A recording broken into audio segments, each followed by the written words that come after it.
Welcome to Food Certifications in 15 with PJRFSI. Find out more or receive a free quote at PJRFSI.com.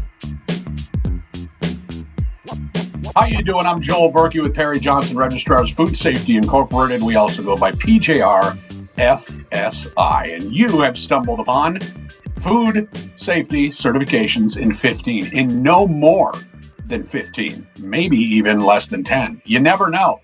It might just get crazy in here and we'll get through things really quickly. Either way, it's going to be quick. 15 minutes is the way we like it because we know you have a very busy day. I am with the one, the only Alex Hanley with Navigate Food Safety. Alex come to us today from Montreal, Quebec.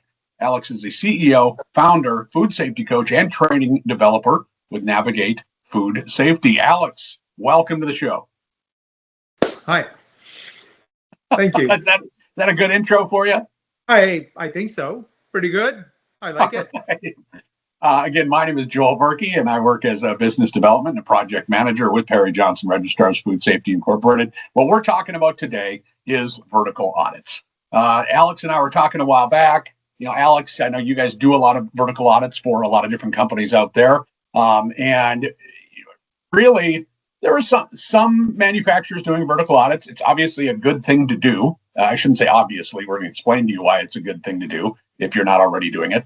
People that have been certified by BRC, they're going to know this because it's been part of the program for BRC for, well, a long time.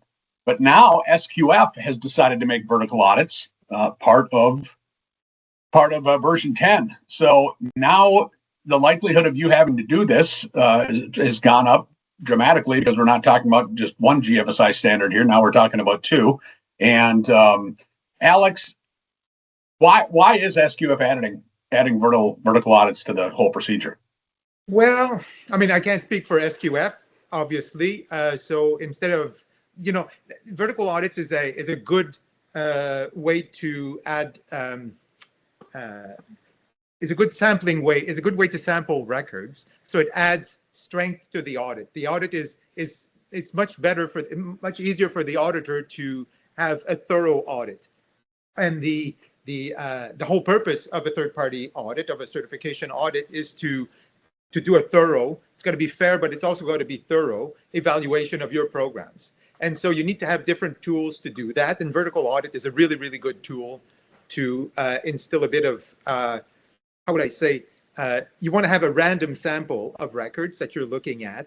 And that's a good way to do that, rather than spot check and kind of just take the records that the facility is handing you, which unfortunately still happens quite a bit. So so that way you have more systematic, if you want, way to sampling records. Okay. Does that make sense, Joe? It does. That makes sense. I mean, why vertical audits? Would you feel like vertical audits strengthen the rigor of somebody's certificate? Yeah. Okay. So rigor is the word I was going for.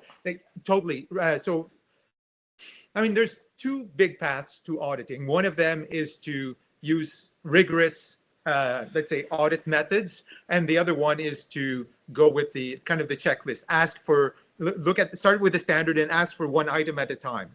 Just focused on the standard itself. Or you can have a system audit. If you want to have a system audit, then you need to use methods that go with a system, if that makes any sense. And rigor comes from looking at things through a system.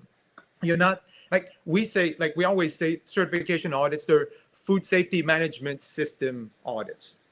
In theory, there should be risk-based food safety management system audits. So the system part is what brings the rigor into the whole thing. It's the way the bits are connected. They're interconnected. Like if you have a HACCP plan that identifies risk, and then you take that binder and you put it on the shelf and you never look at it again, well, it's not a very good use of a HACCP plan. It's not a bad thing to have done a risk analysis. But then you want to say, out of this risk analysis, here are the different controls that I need to have. I need to do some things in my supplier approval program. I need to do something in my cleaning program. I need to do something in my pest control program. So all your programs should be connected to your HACCP plan, if that makes any sense. And then when you do your verification program should focus on these things. Your internal audit should focus on your own programs rather than focus on an external standard. And when you do validation, you should validate all those programs. And so all those programs need to be, they need to be speaking to each other like a web, if you want, as opposed to just bits and pieces that are disconnected and disjointed. It's how they work together that's going to bring rigor. So that being said, challenging how those things work together happens through a number of audit methods. A system audit is, or a process audit is one of them, but a vertical audit is a way to look at all those records, all of your records for your facility. You pick a date or 2 dates or 3 dates, and then you say, I want to see all the records that relate to these production days, if you want. And then you get kind of, if you imagine a cake being like a multi-layered cake, and each layer is a different program. So you've got your cleaning program, your pest control program, your maintenance program, and so on and so forth. And if you think of taking a very, very thin slice of all those programs, all the records for those programs, that would be the vertical audit. That's the image I like to use for that. Alex, we hear a lot about, and I know something you mentioned in our conversations, checklisting. Yeah. Now, vertical audits, correct me if I'm wrong here, is kind of what you could replace checklisting with, correct? So talk to me a little bit about why checklisting is not necessarily such a good thing to be doing, and how vertical audits can really kind of get a lot of those old, I don't want to say habits, but just bad habits. Old way of doing it. Yeah. Okay, so like they're totally bad habits. I don't think anybody's going to say that checklisting is a great thing, but checklisting is what we've grown. I don't want to point the finger and say checklisting. People who checklist are bad because there's a million reasons why we do that today. But we all know that the habit of checklisting is the opposite of challenging. Basically, when you checklist, you just say, okay, do I have this? Yes. Do I have that? Yes. Do I have this? Yeah. So when I said you start from the standard and you just go down the list, that's checklisting. The problem is you never look if the program is actually working. You say, I've got 4 tires. Yeah, I got 4 tires. I got the wheel. I got some brakes. You never know if the brakes are working, if the tires are flat and all that kind of stuff. And that's why checklisting is not a good thing. The only way you can see if the tires are inflated, or if the only way you can see it is pretty easy if you just look. But if you want to know that the brakes is a better example. Tires not a good one. If you want to know that the brakes are working, you need to be driving that car. Like, you can't just step on the brakes and say, oh yeah, we're good. Like if the car's not running, you'll never know that the brakes are working. So it's kind of the same idea there. So checklisting is a really, really bad thing, but we've kind of forced everybody into checklisting. So as an industry, like that's an industry-wide thing. And it's just like, it's a whole food industry. And it's not just the food industry, it's everybody that does audits. Like all the other audits, they all do the same thing. And that, like, there's a general agreement that that's not working at the international level, if you want to say. So we want to fix that, but it's not a small thing to fix. And so in order to fix that, what we want to do is we want to do process audits. Everybody's going to say process audits. That's what we all want to do. But it's just like saying, oh, if you want an elephant, what'd you do? Well, you can start by eating like one piece at a time. And a vertical audit is kind of a piece that we can chew and kind of eventually swallow. And the process audit is just like saying, oh, put the whole thing in your mouth, like put the elephant in your mouth and just chew that. And it's just way too big.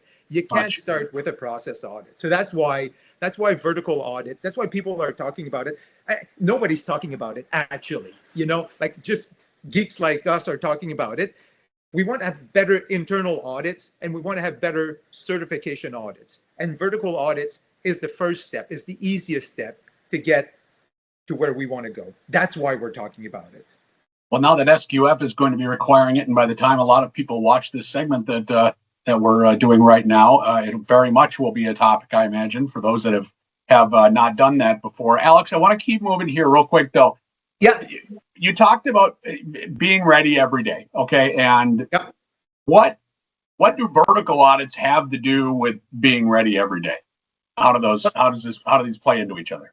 Okay, so we talk about ready every day. Like, again, there's kind of 2 options. You can do it for real and get your programs, like, you can have your programs aligned with reality and have the whole team engaged and maintaining food safety all the time. And if this is safe, you're shooting for being here, not being over there.